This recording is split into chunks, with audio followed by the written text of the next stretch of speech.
Did you know that you are true Speedy Gonzalez? After all, you have covered no less than 6,300 kilometers in the last 10 seconds. There is a simple reason why you are not out of breath despite this rapid sprint. Strictly speaking, it is not you but the local group, together with the Milky Way and the Earth, that is racing through space at a speed of 630 kilometers per second.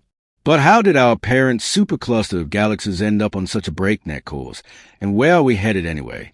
The first speed camera photo was taken in the 70s.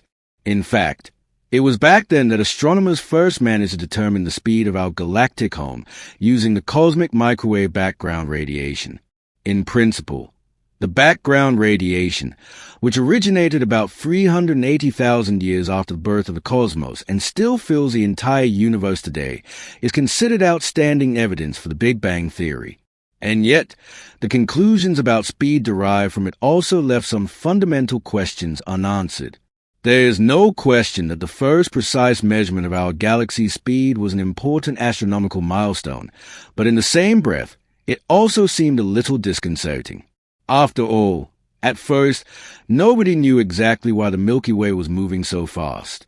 A significant part of our speed could be explained by the expansion of the universe, which in turn is described by the Hubble flow. In other words, the associated drifting apart of galaxies. Gravitational interactions between the Milky Way and its closest galactic neighbors, such as Andromeda, also contributed to the speed description. And yet, a significant piece of the puzzle still seemed to be missing. No wonder. After all, we seemed to be racing at a speed and in a direction that we couldn't fully explain. And it also seemed as if our entire galaxy was being thrown off course by a gigantic, distant structure. The bottom line, however, was that not only our Milky Way had been sucked into the pool of this ominous something, no, it affected every galaxy in our corner of the cosmos. Expressed in numbers, this means nothing more than that we are dealing here with a mysterious galaxy stream that extends over more than 800 million light-years. In light of this attractive force, the experts decided to christen the object responsible for it the Great Attractor, and consequently, the task at hand was to reveal the true identity of that attractor. But what brute force could be capable of drawing entire galaxies over hundreds of millions of light-years into its orbit? Well, the simple answer to this question was gravity. But to attract 100,000 galaxies over such vast distances, the Great Attractor had to be unimaginably huge and massive. On the trail of the Great Attractor, true to the motto "it's worth a try," astronomers first tried to examine the Great Attractor with the help of telescopes and quickly realized that this approach would not be successful. The spiral structure of the Milky Way, which is thought to contain approximately 100 billion stars concentrated along a plane 1,000 light-years thick, put blinkers on the research view. In detail, the Great Attractor lurks in the so-called zone of avoidance, and thus in an area of the sky where structures in the optical spectrum are only weakly visible or not visible at all. And so it came about that the true nature of the Great Attractor initially remained a great cosmic secret. The expert could only study it indirectly by examining its gravitational influence on the surrounding galaxies. But at least it was possible to determine its approximate position and estimate its rough mass. And we knew that it slumbers 150 to 250 million light-years from Earth in the constellation Norma and weighs an incredible 10 quadrillion solar masses. Despite this, for a long time, we knew of no structures in the universe with such an imposing mass. But advances in radio and infrared telescopes finally allowed us to see through the zone of avoidance and take a look at the areas beyond it. Sure enough, astronomers found more galaxies there, and lots of them.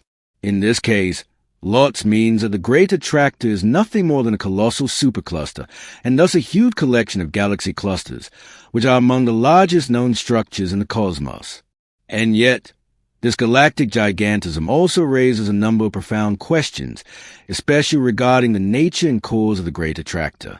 In 2016, researchers using the Australian Parkes Radio Telescope succeeded in shedding at least a little more light on the cosmic darkness. While the scientists were examining a certain spectral line that originates from glowing hydrogen objects beyond the Milky Way, they were able to identify 883 galaxies in the zone of avoidance, around 30% of which were previously completely unknown. In addition to individual galaxies, the region under investigation also contains 3 galaxy clusters and 2 previously unknown galaxy clusters. And given that an average galaxy contains about 100 billion stars, we can begin to imagine the unimaginable mass regions we are dealing with here. And while our Milky Way, as mentioned, is hurtling towards a great attractor at a speed of over 200 million kilometers per hour, a few years ago the experts were able to make another astonishing discovery. Not only are we being drawn toward the great attractor, we are also being pushed away at the same time. This mysterious center of repulsion came as a surprise to experts, to say the least. For a long time, the influence of the great attractor was considered the main cause of the collective movement of galaxies. But then, at a distance of 700 million light-years, astronomers discovered an even larger structure located in the constellation Centaurus.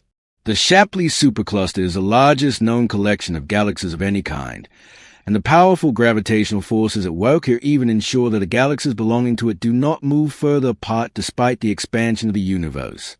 And yet, even the existence of this cosmic superstructure was not enough to fully explain the motion of the Milky Way and its neighboring galaxies. All the more important, therefore, was the fact that the research team led by Yehuda Hoffman of the Hebrew University of Jerusalem uncovered a few years ago, because in fact, the experts were to uncover yet another force influencing our home galaxy on its breakneck journey through space.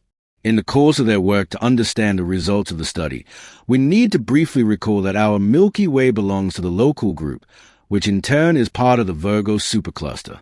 This, in turn, is part of the 520 million light-year Laniakea supercluster. Well, at least that's what we thought until now. But more on that later. In the neighborhood of Laniakea is the Shapley supercluster. For their study, the researchers had reconstructed the movement of galaxies in our supercluster using various telescope data. On this basis, they created a flow field of our cosmic environment, which maps the lines of motion and velocities of its structures. And surprisingly, this model showed that the lines of motion of the galaxies are by no means only converging on the Shapley supercluster. In fact, there is also a region in the opposite direction where a noticeable concentration of motion could be observed. However, this concentration apparently has no attractive effect, but rather the characteristic of repelling all objects. Called a dipole repeller, this low-density region thus pushes the Milky Way around, and to a considerable extent. The experts' investigation showed that the influence of the dipole repeller is almost as great as that of the great attractor. And while the cosmic shove is characterized by significantly fewer galaxies and clusters in other areas of space, this was the first time that researchers had ever identified such a source of repulsion in space. Just how much remains to be learned about the overarching structure of the cosmos in the future is demonstrated by the surprising discovery made a few months ago. According to this, our Milky Way might not actually belong to the Laniakea supercluster after all, but instead directly to the significantly larger Shapley supercluster. At least, this is suggested by a new mapping of the gravitational catchment areas in the local universe. But what about the dipole repeller? Well, it's complicated here too, because strictly speaking, it shouldn't exist at all. This is for the simple yet profound reason that the standard model simply does not provide for such underdense regions or voids. Instead, matter should actually be evenly distributed throughout space. And yet, the void seemed to be there. But that's not all. In fact, it is possible that our Milky Way, along with its cosmic neighborhood, is located inside such a low matter bubble. This constellation could also explain the confusing Hubble tension, the fact that the universe is actually expanding faster than it should theoretically be allowed to. In this context, the significantly higher density of matter beyond the edge of the bubble, with its gravitational forces, would cause the structures inside to move away from us faster than one would actually expect. But while astronomers are still debating this theory, the final question is, what will actually happen when we finally arrive at the great attractor? Well, the perhaps somewhat sobering answer is, nothing at all, because we will never arrive at it. Even the breakneck speed of more than 2 million kilometers per hour is not enough to win the race against the accelerated expansion of the universe. In reality, the distance between us and the great attractor will actually increase steadily. And so it happens that we remain bound to our local group by gravity while the rest of a distant day disappears into the dark expanse of space. And so that you can find us in the dark expanses of YouTube in the future, you can now simply press the subscribe button, click the thumbs up, and join our community, so you'll never miss a new video from us again. We'll see you soon.